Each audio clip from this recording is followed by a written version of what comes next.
students, today we continue the next article from rotational motion. The next article is moment of inertia. What is the next article? Moment of inertia. In previous article, at the end of last lecture, what we seen? The concept of inertia. Concept of inertia. What is the inertia? Tendency to maintain state of rest or of uniform motion. Tendency to maintain state of rest or of uniform motion along a straight line, or property to maintain or property to oppose to change the state of rest or of uniform motion along a straight line is called as inertia. Now next, moment of inertia. काय असेल बेटा फरक? Inertia आणि moment of inertia मधला फरक. Inertia linear motion मध्ये property आहे. काय म्हणतो लक्षात येत आहे? इनर्शिया ही जी प्रॉपर्टी आहे, एखाद्या बॉडीची प्रॉपर्टी म्हणजे कोणती? प्रॉपर्टी मेंटेन करणे किंवा to oppose the state of rest. Rest property maintain करणे किंवा to oppose to change the state of uniform motion. Maintain करणे किंवा अपोज करणे कुणाला? रेस्ट किंवा युनिफॉर्म मोशनला. ही जी प्रॉपर्टी आहे मटेरियल बॉडीची, त्याला आपण लिनियर मोशन मध्ये इनर्शिया म्हणतो. लिनियर मोशन मध्ये काय? इनर्शिया म्हणतो.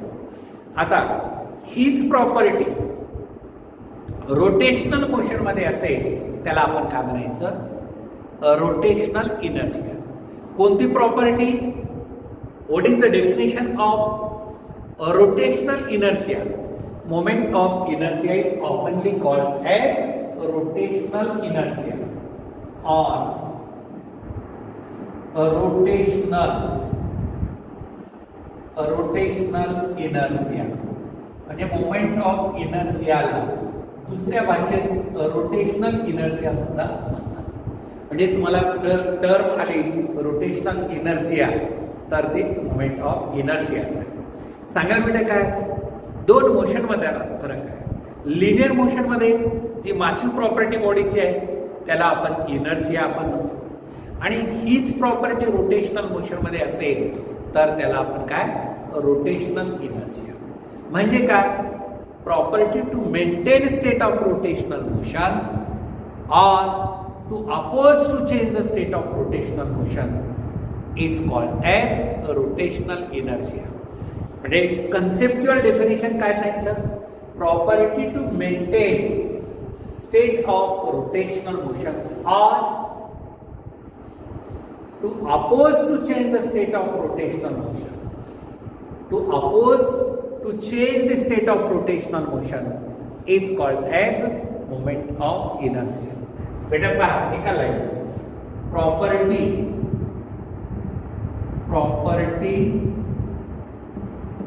to oppose, to change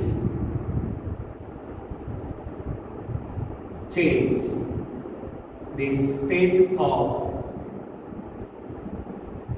a rotational motion. Property to oppose or to change state of rotational motion. This is one property. और ही कोणती झाली? Opposite property. त्याच्या उलट इक्विव्हॅलंट टू काय? To maintain. Property to maintain state of rotational motion. Property to maintain state of rotational motion is called as rotational inertia. Rotational inertia, property to maintain state of rotational motion is called as rotational inertia. To oppose to change the state of rotational motion, म्हणजेच rotational मोशनना विरोध करणे. आता एखादी body uniform मोशनमध्ये rotate होते, त्याच्यावरती external torque तुम्ही apply केल्यानंतर ती बॉडी परत काय होणार, त्याची रोटेशनल मोशन स्पीड वाढणार किंवा कमी होणार. टॉर्क तुम्ही कसा अप्लाय केलेला आहे, त्या बॉडीच्या अगेन्स्टमध्ये का in the direction of motion आहे. In the direction of motion torque apply केलं तर मोशन वाढते, आणि जर अपोजिट डायरेक्शनमध्ये अप्लाय केलं तर कमी होते. म्हणजे ही जी प्रॉपर्टी आहे अपोजिंग प्रॉपर्टी, म्हणजे कोणती प्रॉपर्टी बेटा, म्हणजे स्टेट ऑफ रोटेशनल मोशन जे आहे uniform rotational motion. State of uniform rotational मोशनचा अर्थ काय, कॉन्स्टंट स्पीड बॉडी रोटेट होते. त्याची स्पीड वाढवली किंवा कमी केली असेल तर ते अपोजिंग प्रॉपर्टी झाली ना. म्हणजे ती प्रॉपर्टी मेंटेन करणे किंवा परिवर्तनाला विरोध करणे. परिवर्तन म्हणजे काय, एक समान गतीनं ती बॉडी रोटेट होत असेल तर त्याची स्पीड वाढवणे किंवा कमी करणे. कशामुळे वाढवलात किंवा कमी केला, external torque. Due to the external torque either you increase the speed or decrease in the speed. This property to change the state of rotational motion is called as rotational inertia. म्हणजे property जी बॉडीची कोणती आहे, maintain करणे rotational inertia, property maintain करणे किंवा त्याला विरोध करणे, ही जी बॉडीची प्रॉपर्टी असते त्या प्रॉपर्टीला आपण काय म्हणतो बेटा, रोटेशनल इनर्शिया. आता हा जो रोटेशनल इनर्शियाचा कन्सेप्ट आपल्याला समजून घ्यायचा आहे, तर त्यासाठी बेटा इथे एक फिगर काढा तुम्ही, मोमेंट ऑफ इनर्शियाचा. आता याच्या पुढे काय करायचे, फिगर कॉमन 2-3 आर्टिकलसाठी आहे आणि ती फिगर तुम्ही इथं काढावर. फिगर म्हणजे आता रोटेशनल मोशनमध्ये एक लक्षात ठेवायचं, रोटेशनल मोशनमध्ये बॉडी म्हणजे कोणती असली पाहिजे, रिजिड बॉडी. आणि रिजिड बॉडी म्हटल्यानंतर त्या बॉडीला पर्टिक्युलर साईज आणि शेप नसतो, कोणत्याही आकाराची असते. म्हणून आता याच्या पुढे रोटेशनल मोशन लर्न करत आहे. बॉडी असा शब्द कुठे आला तर माइंडमध्ये काय ठेवायचं, रिजिड बॉडी, डेफिनेट साईज आणि शेप नाही, एनी साईज आणि शेप असणारी बॉडी म्हणजे ती रिजिड बॉडी. आता मी रिजिड बॉडीची इथं फिगर काढतोय, म्हणजे एनी साईज आणि शेप अशा आकाराची एक बॉडी तुम्ही काढा माझ्यासोबत तुम्ही पण. ती अशा टाईप आणि इथून axis of rotation pass, axis of rotation बॉडीमधून पास.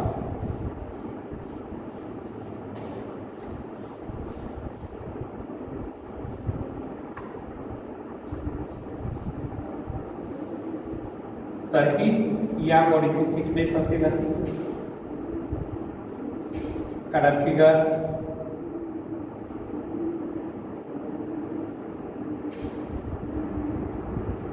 आणि ही बॉडी हा ऍक्सिस ऑफ रोटेशन कुठून पास झालेला आहे, एनी पॉइंट. पहिला पॉइंट घ्या इथं, हा M1 मास R1 डिस्टन्स. दुसरा घ्या M2 मास R2 डिस्टन्स, किती अंतरावर. तिसरा घ्या इथं R3 डिस्टन्स M3. आणि इथं चौथा घ्या R4 आणि M1 डिस्टन्स M4. आणि लास्ट इथं लास्ट M आणि डिस्टन्स R. हा axis of rotation. A rigid body rotate with constant angular velocity. हा ऍक्सिस ऑफ रोटेशन आपण घेतलेला इथं, ऍक्सिस ऑफ रोटेशन. लक्षात, this is a rigid body.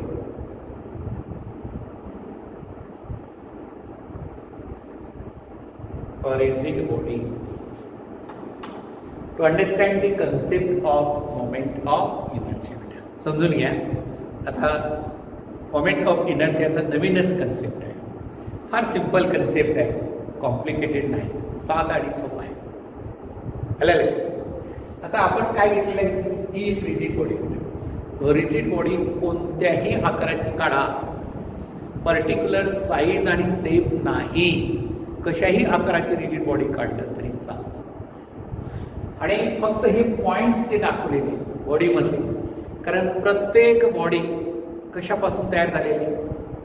Every body is made up of large number of infinitely small particles. Rigid body is made up of not only rigid body, any body is made up of large number of infinitely small particles.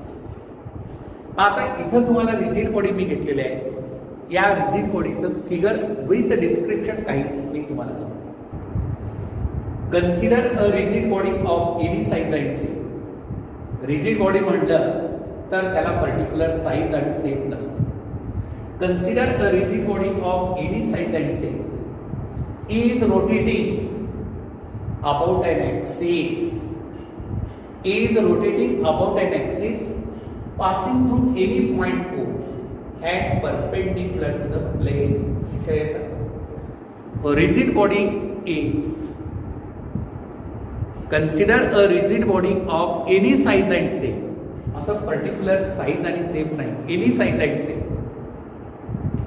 Is rotating about an axis passing through any point O and perpendicular to the plane. म्हणजे axis of rotation कुठून pass झालेला आहे, कोणत्याही पॉईंटमधून. म्हणजे इथूनच pass व्हा असं नाही, बॉडीच्या कोणत्याही पॉईंटपासून पास झाला पाहिजे. फक्त एकच कंडिशन आहे, तर that is perpendicular to the plane. Perpendicular to the plane म्हणजे ही जी रिजिड बॉडीची प्लेन आहे, या प्लेनला perpendicular direction. A rigid body is made up of large number of infinitely small particles. Rigid body म्हणूनच नाही, कोणतीही बॉडी कशामुळे तयार झालेली आहे बेटा. Every body is made up of large number of infinitely small number of particles आहे. And that particles, rigid body is made up of large number म्हणजे संख्या पार्टिकलची खूप जास्त आहे. हा पहिला पार्टिकल, दुसरा, तिसरा, असंख्य असे छोटे छोटे असंख्य असे पार्टिकल पासून ही रिजिड बॉडी तयार झाली. And rigid body is made up of large number of infinitely small particles of masses M1, M2, M3, M4 and so on.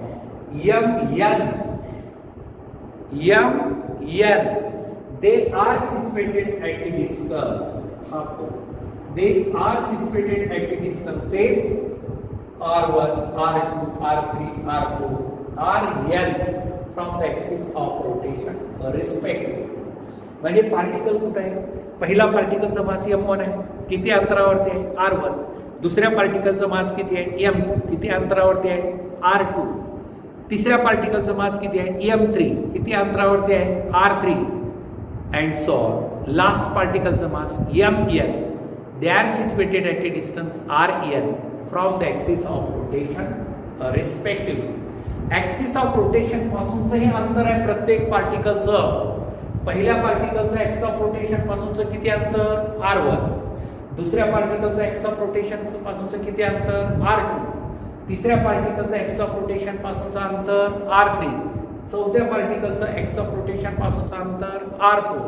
आणि लास्ट पार्टिकलचं ॲक्सिस ऑफ रोटेशन पासूनचं किती अंतर आहे, Rn. आणि बेटा आता definition of moment of inertia. Definition of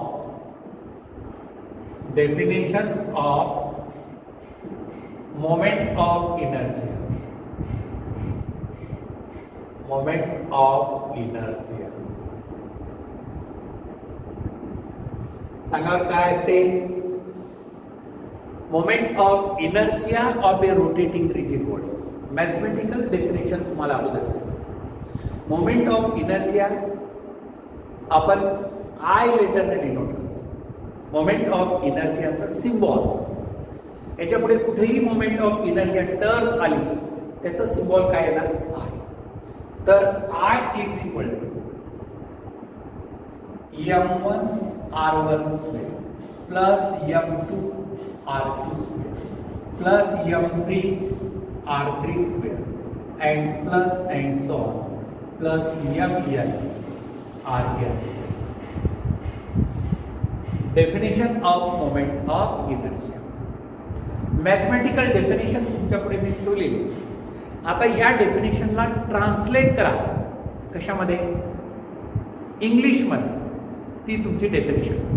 म्हणजे concept किती सोपा होतो. मोमेंट ऑफ आय म्हणजे काय? Moment of inertia. कोणत्या बॉडीचा?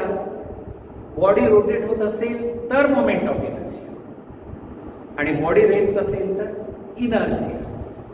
रेस्ट बॉडी किंवा लिनियर मोशन मध्ये असेल तर इनर्शिया, आणि बॉडी रोटेशनल मोशन परफॉर्म करत असेल तर रोटेशनल इनर्शिया म्हणजे मोमेंट ऑफ इनर्शिया. आय म्हणजे मोमेंट ऑफ इनर्शिया. कोणत्या बॉडीचा? रिजिड बॉडीचा. मग याला काय लिहायचं? Moment of inertia of A rotating rigid body about any axis.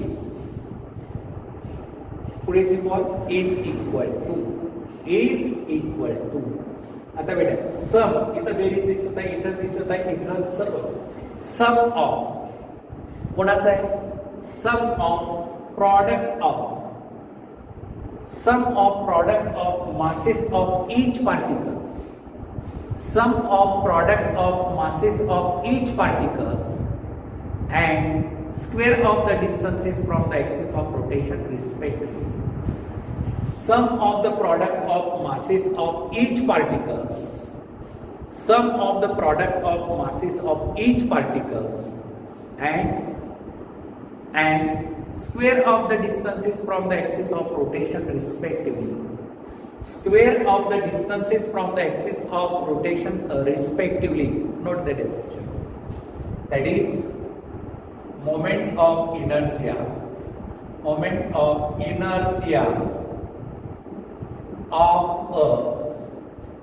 a rotating, a rigid body.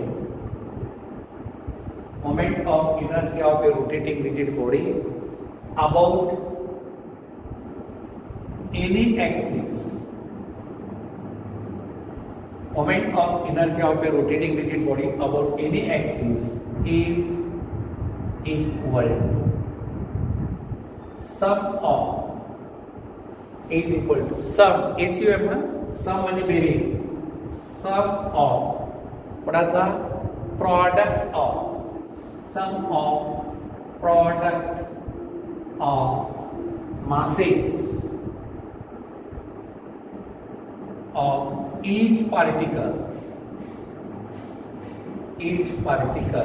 and square of distances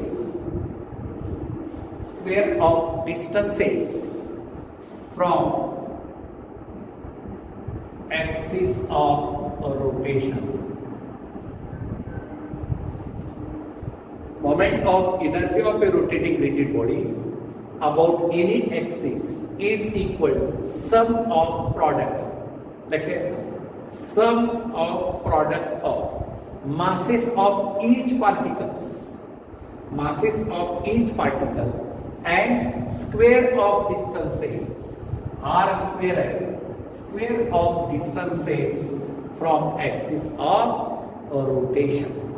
Square of distances from the axis of rotation respectively.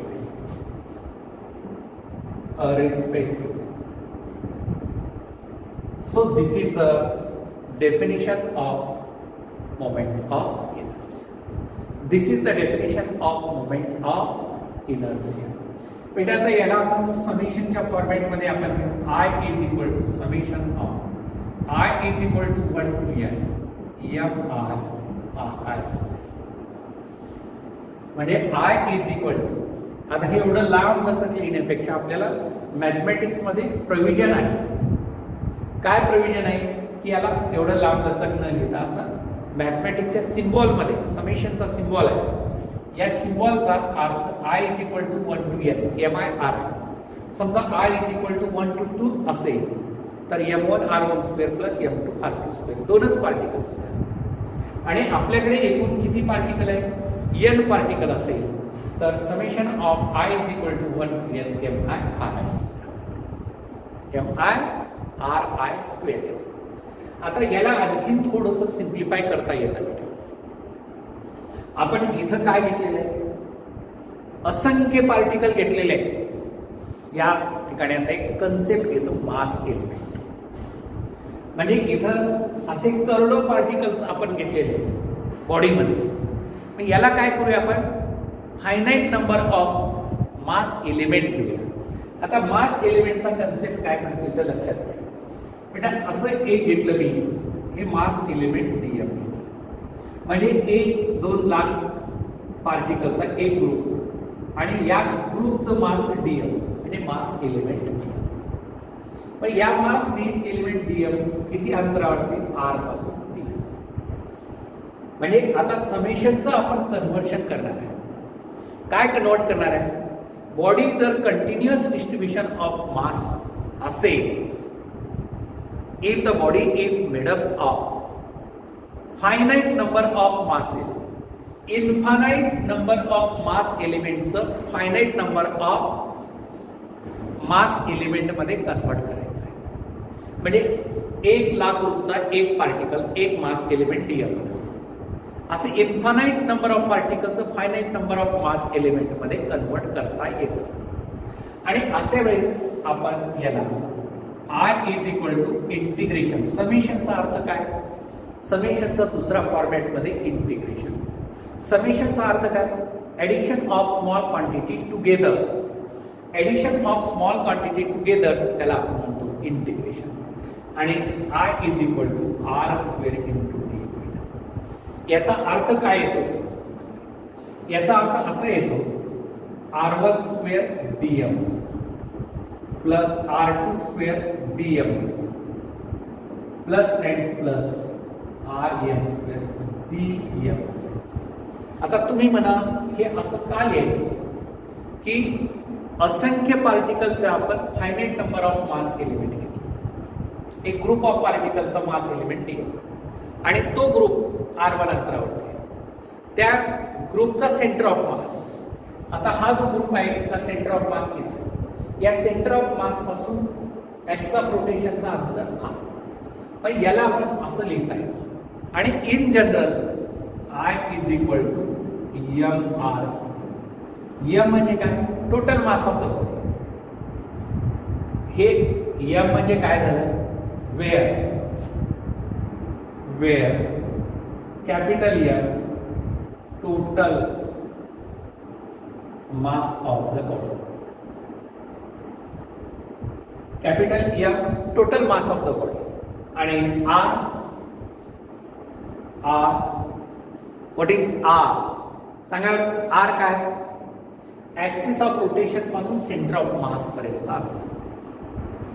काय सांगितलं, what is R, distance from axis of rotation and centre of mass. Distance between axis of rotation and center of mass of the body. Center of mass of the body. म्हणून त्यासाठी मी centre of mass of the concept तुम्हाला घेतलेला. म्हणजे आता याच्या पुढे general आपण असं घेतलं तर I is equal to formula काय, मोमेंट ऑफ इनर्शिया. रेफरन्स पाठीमागे आला होता कोणत्या टॉपिक मध्ये, ग्रॅव्हिटेशन मध्ये. आणि त्यावेळेस मी तुम्हाला सांगितलं होतं, ग्रॅव्हिटेशन शिकवत असताना सांगितलं होतं की नेक्स्ट पुढच्या टॉपिक मध्ये मोमेंट ऑफ इनर्शियाचा कन्सेप्ट मी तुम्हाला एक्सप्लेन करेन. तर मोमेंट ऑफ इनर्शिया काय झालं, I is equal to mr square. M total mass of the body. R axis of rotation पासून सेंटर ऑफ मास पर्यंत अंतर. तर आता आपल्याला सांगते moment of inertia. What is the definition of moment of inertia? Moment of inertia of A rotating rigid body about the given axis of rotation is equal to about the given axis of rotation is equal to sum of the product of masses of each particles, sum of the product of masses of each particles and square of the distances from the axis of rotation respectively. म्हणजे हे जे mathematical formula आहे यालाच आपण definition नुसार moment of इनर्शियाचे, कारण ही body तुमच्या पुढे दिसत आहे, ही रिजिड बॉडी आहे, याचा मोमेंट ऑफ इनर्शिया काढायचा आहे. म्हणजे ही बॉडी काय केलं पाहिजे, त्या बॉडीमध्ये कुठेही ऍक्सिस ऑफ रोटेशन असू द्या, फक्त त्या बॉडीमधून ऍक्सिस ऑफ रोटेशन पास झाला पाहिजे. मग तो पर्टिक्युलर सेंटर ऑफ मास किंवा असं काहीच नाही, कोणत्याही पॉइंटमधून ऍक्सिस ऑफ रोटेशन पास झाला पाहिजे आणि तो प्लेनला परपेंडिक्युलर असला पाहिजे. तर या बॉडीचा moment of inertia is equal to काय, I is equal to m1 r1 square plus m2 r2 square plus m3 r3 square plus m4 r4 square plus and so on mn rn square. So that is the moment of inertia of a rotating rigid body about the given axis of rotation. About the given axis of rotation is defined as sum of the product of masses of each particles, sum of the product of masses of each particles and square of the distances from the axis of rotation respectively. म्हणजे हा formula आता बेटा मला सांगा, what is the SI unit of moment of inertia? सांगा पुढे. SI unit moment of inertia physical quantity. मग ती फिजिकल क्वांटिटी काय सांगितलं? Product of mass and square of distance. Moment of inertia साध्या भाषेत सांगायचं झालं product of sum of the product of masses and square of the distances. मग SI unit of I is सांगा बेटा काय असेल? एसआय युनिट ऑफ आय म्हणजे moment of inertia is M कशामध्ये मेजर करतो? केजी मध्ये. आणि आय कशामध्ये? डिस्टन्स आहे. डिस्टन्स कशामध्ये मेजर करतो? मीटरमध्ये. डिस्टन्सचा स्क्वेअर असल्यामुळे मीटरचा square. KG metre square is the SI unit of moment of inertia. मग याचं सीजीएस युनिट काय असेल? CGS unit of I is gram centimetre square. सीजीएस मध्ये mass gram, distance centimetre square आणि डायमेन्शन काय असेल? Dimension of I is equal to एलचा पॉवर 2 एमचा पॉवर 1 बरोबर आहे आणि टीचा power 0. Dimension of moment of inertia.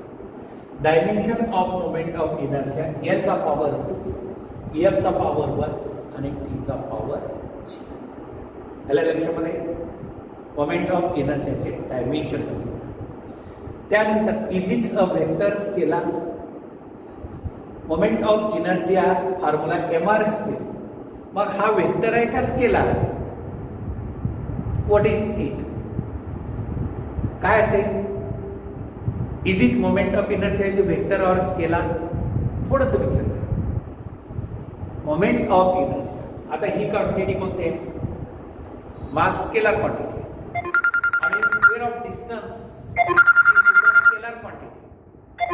Moment of inertia scalar quantity. Sense of rotation मध्ये आपल्याला काय वाटतं? सेन्स ऑफ रोटेशन मध्ये आपल्याला काय वाटतं? वेक्टर क्वांटिटी वाटते.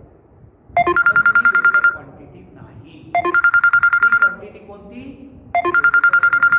Moment of inertia is a scalar quantity, actual scalar quantity, पण सेन्स ऑफ रोटेशन मुळे वेक्टर वाटते, म्हणून it is neither vector nor scalar. ती व्हेक्टरी नाही आणि स्केलारही नाही, मग कोणती झाली? थर्ड कॅटेगरीमध्ये टाकलेला आहे आणि त्याला म्हणतो बेटा टेन्सर. म्हणून आपल्याकडे 2-4 क्वांटिटी आहेत, त्या लक्षात ठेवा. It is a tensor quantity. It is a tensor quantity.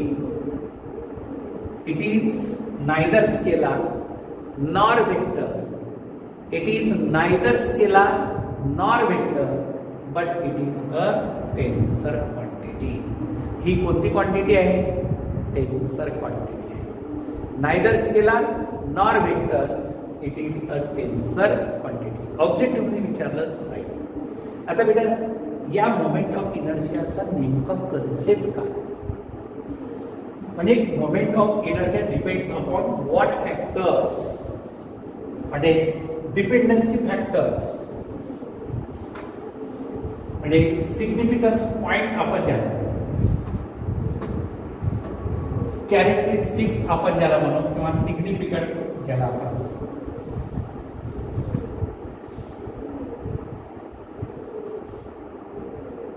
characteristics of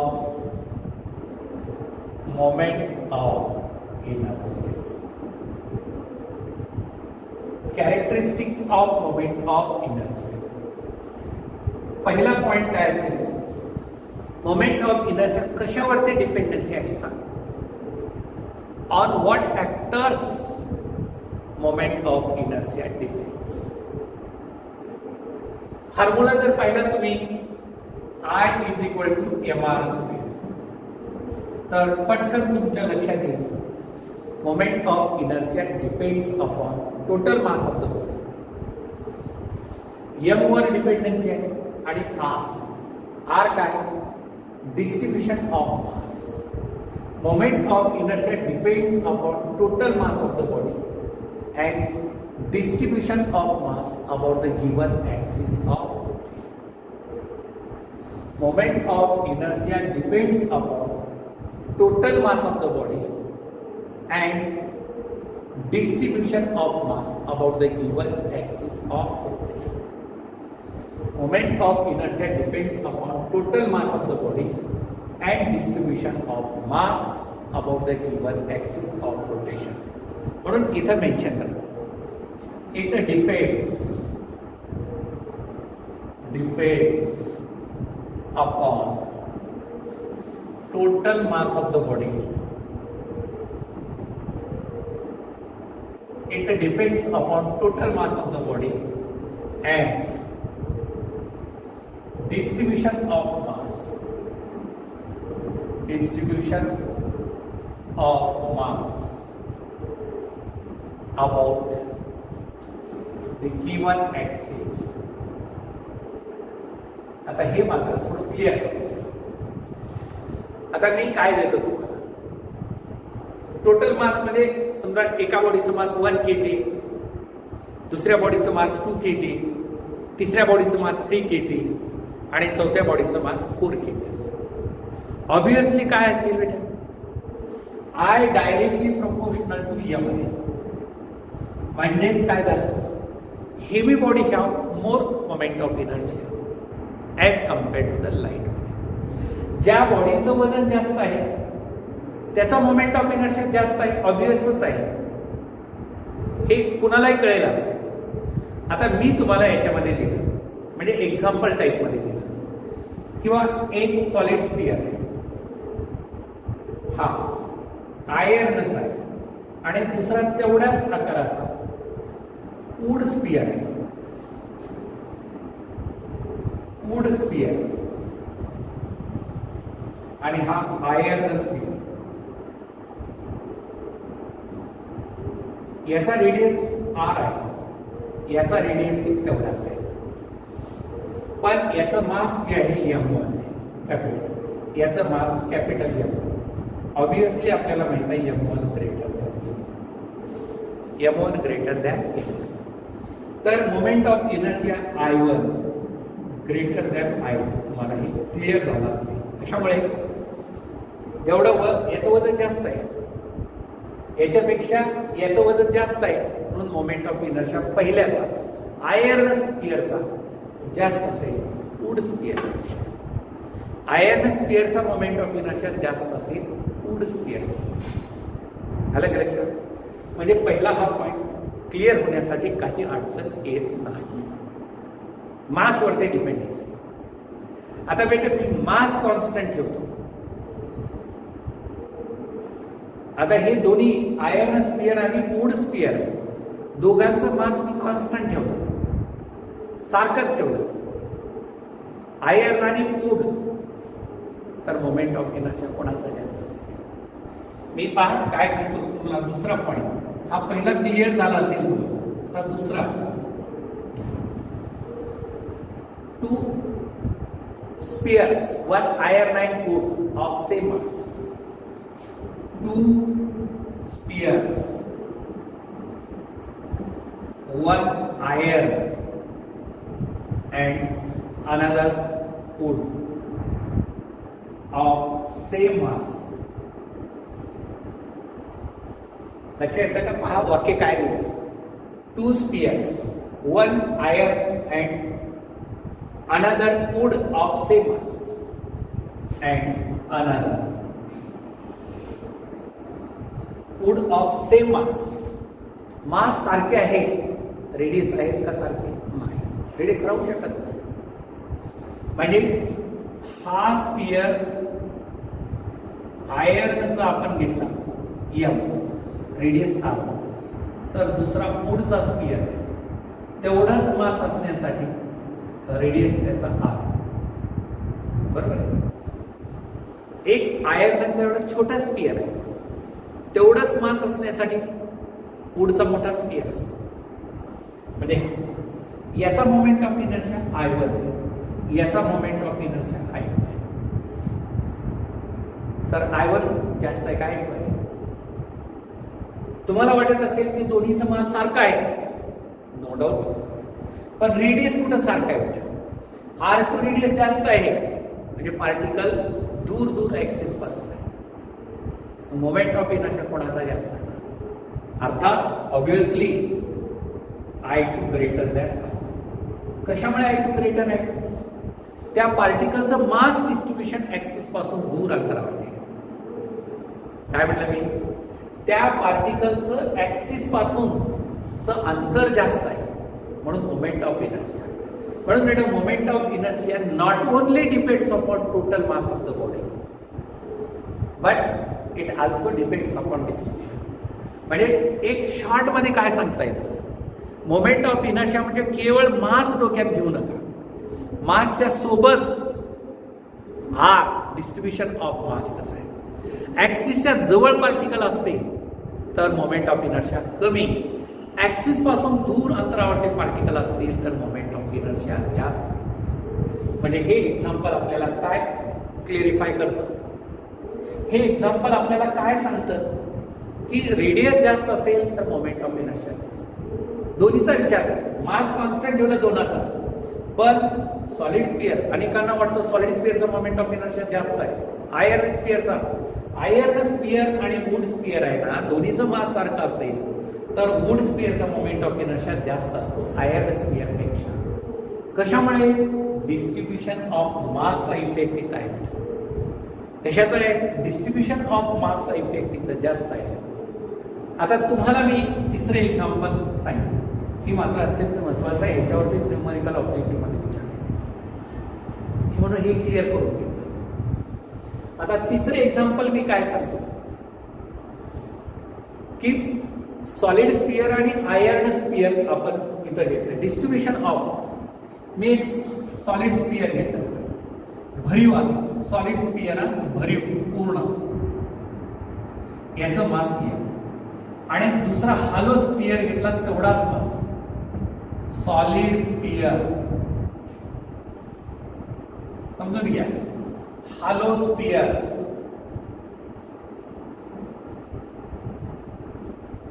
solid sphere आणि हॅलो स्पिअर आहे.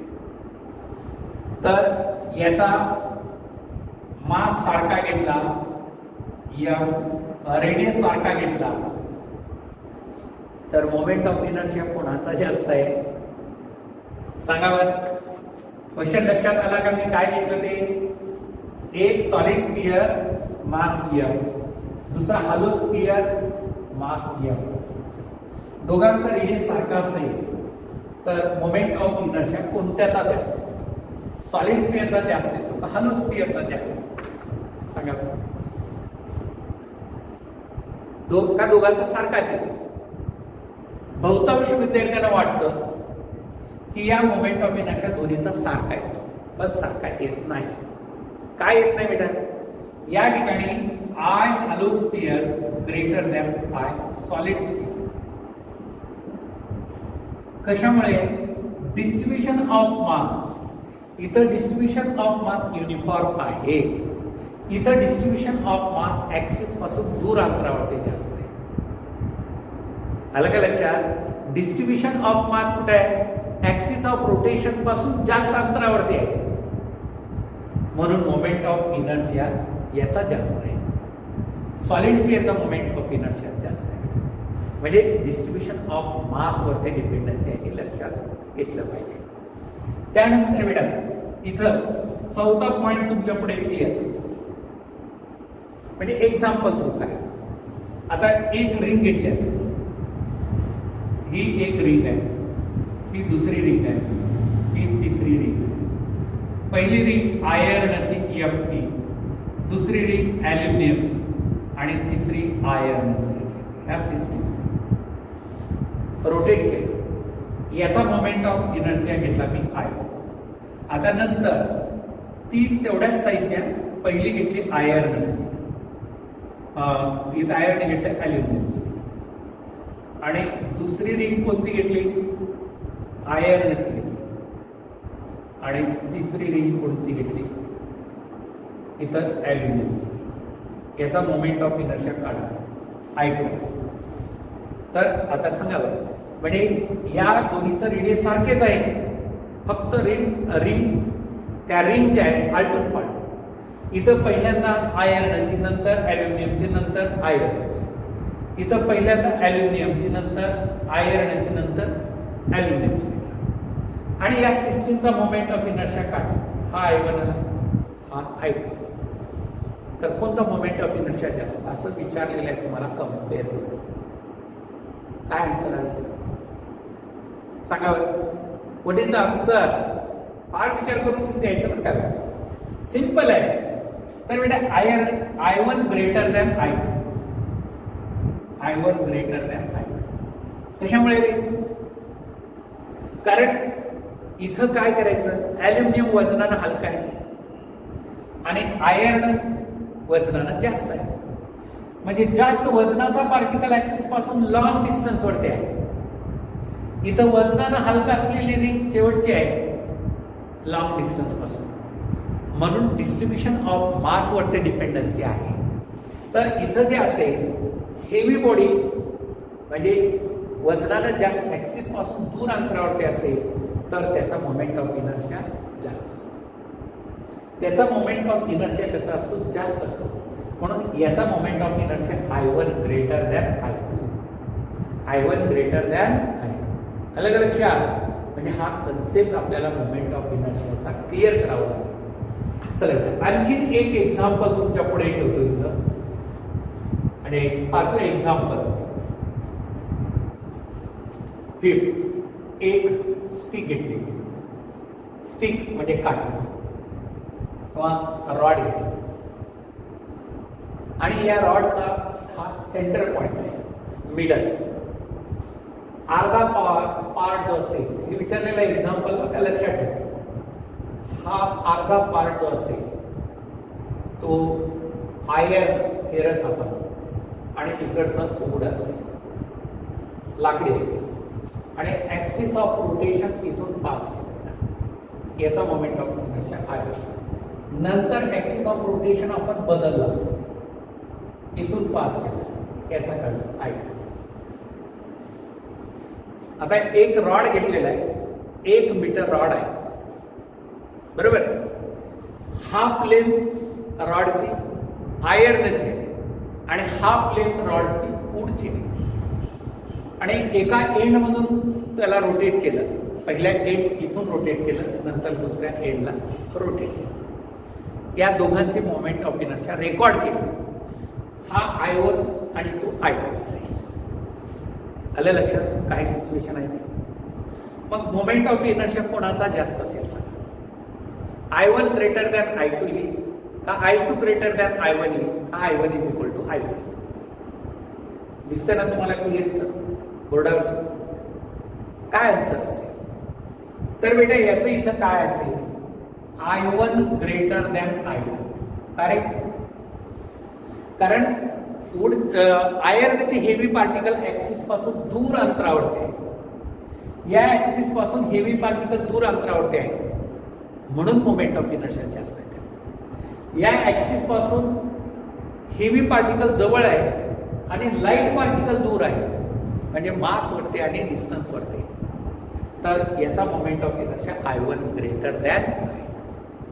मोमेंट ऑफ इनर्शिया लक्षात आलं, I1 ग्रेटर दॅन I2. म्हणजे अशा टाईपचे काही एक्झाम्पल जर आले तर मोमेंट ऑफ इनर्शियावरती डिपेंडन्सी काय हे क्लिअर झालं. मोमेंट ऑफ इनर्शिया हे कशावरती डिपेंडन्सी आहे? तर मासवरती आणि डिस्ट्रीब्युशन ऑफ मास. ऍक्सिस पासून दूर अंतरावरती मास असेल जास्त तर मोमेंट ऑफ इनर्शिया जास्त. ऍक्सिसच्या जवळ जवळ असलेले पार्टिकल असतील हेवी तर मोमेंट ऑफ इनर्शिया कमी आहे. म्हणून मी तुम्हाला परत सांगितलं, moment of inertia not only depends upon total mass of the body, not only depends upon total mass of the body, but it also depends upon distribution of mass about the given axis of rotation. About the given axis of rotation. आता बेटा एखादी wood body असेल, iron body असेल, iron body असेल, metal पासून तयार झालेली body असेल, हीट केल्यानंतर एक्सपान्शन होतं, म्हणून मोमेंट ऑफ इनर्शिया वाढतो. On expansion hitting the body, moment of inertia काय होतो? Increase होतो slightly due to the expansion. As the temperature of the body increases, then body gets expand and its moment of inertia slightly increases. Objective मध्ये एखाद्या वेळेस question विचारला तरी पण आपल्याला लक्षात आलं पाहिजे. म्हणजे कसं आहे, ते पार्टिकल ऍक्सिस पासून दूर अंतरावरती असेल तर मोमेंट ऑफ इनर्शिया त्याचा जास्त आहे. एक्सपान्शन होत असेल, टेम्परेचर वाढलं तर बॉडीचं एक्सपान्शन होतं, आणि एक्सपान्शन झालं, टेम्परेचर वाढल्यामुळे बॉडीचं एक्सपान्शन झालं, डिस्ट्रीब्युशन ऑफ मास चेंज झालं आणि मोमेंट ऑफ इनर्शिया वाढलं. आता बेटे मी तुम्हाला असं दिलं, आता हा कन्सेप्ट कशा टाईप मध्ये, आता ही अशी एक बॉडी घेतली, ही असं, या ऍक्सिसला मोमेंट ऑफ इनर्शिया काढलं, परत ऍक्सिस ऑफ रोटेशन इथं चेंज केलं, हे I1, इथं I1. ऍक्सिस ऑफ रोटेशन बदलला तर मोमेंट ऑफ इनर्शिया बदलतो का? तेवढाच असतो. बॉडी तीच आहे, ही एकच बॉडी, रिजिड बॉडी अशी आहे. ऍक्सिस ऑफ रोटेशन इथून पास केलं, नंतर ऍक्सिस ऑफ रोटेशन इथून पास केलं, तर मोमेंट ऑफ इनर्शिया सेम येईल का? Is it the same I1 I2? Different. म्हणून आपल्याला इथे एक वाक्य महत्वाचं लक्षात ठेवलं पाहिजे, moment of inertia is different for different axis of rotation for same body. काय लक्षात आलं? Moment of inertia is different for different axis of rotation of same body. Body same असेल, ऍक्सिस ऑफ रोटेशन बदलला, moment of inertia बदलतो. का बदलतो सांगा, काय कारण असेल? Why the moment of inertia changes? Because distribution of mass changes. Distribution of mass changes. Axis of rotation बदललं म्हणजे मास डिस्ट्रीब्युशन चेंज झालं, आणि मास डिस्ट्रीब्युशन चेंज झालं म्हणजे मोमेंट ऑफ इनर्शिया बदलतो. Moment of inertia different for different axis of rotation for different body आहे. वेगवेगळ्या बॉडीला वेगवेगळ्या ऍक्सिसला वेगवेगळा असतोच, पण सेम बॉडीला वेगवेगळ्या ऍक्सिसला वेगवेगळा मोमेंट ऑफ इनर्शिया असतो. वेगवेगळ्या बॉडीला वेगवेगळ्या ऍक्सिसची वेगवेगळा मोमेंट ऑफ इनर्शिया असतो, परंतु बॉडी तीच आहे. ऍक्सिस ऑफ रोटेशन बदललं तर मोमेंट ऑफ इनर्शिया सुद्धा बदलतो. Moment of inertia is different for different axis of rotation. Moment of inertia is different for different axis of rotation of the same body. Different axis of rotation of the same body. तर हे वेगवेगळे concept, वेगवेगळे figures, याच्यामुळे moment of इनर्शियाचा concept आपल्या माइंडमध्ये set होतो. म्हणून मी परत तुम्हाला सांगत असतो की प्रत्येक व्हिडिओ जो असेल तो किमान 2 वेळेस तरी कमीत कमी तुम्ही ऑब्झर्व केला पाहिजे. एका वेळेस कन्सेप्ट क्लिअर होत नाही, परत परत लक्ष देऊन कॉन्सन्ट्रेशन आणि पेशन्स ठेवून 2-2 वेळेस व्हिडिओ रेकॉर्ड करत चला आणि कन्सेप्ट समजून घेत चला. कारण रोटेशनल इनर्शिया, मोमेंट ऑफ इनर्शियावरती 2 ऑब्जेक्टिव्ह तुम्हाला विचारले जातात कोणत्या एक्झामला. कोणत्याही ऑब्जेक्टिव्ह एक्झामला सीईटी असेल, नीट असेल किंवा जेई असेल, या टॉपिकचे 2 क्वेश्चन म्हणजे 8 मार्क्स विचारले जातात. म्हणून प्रत्येक कन्सेप्ट वरती मी ट्रेस आउट देऊन तुम्हाला इथं सांगत चाललेलं आहे आणि हा तुम्हाला तिथं क्लिअर झाला पाहिजे.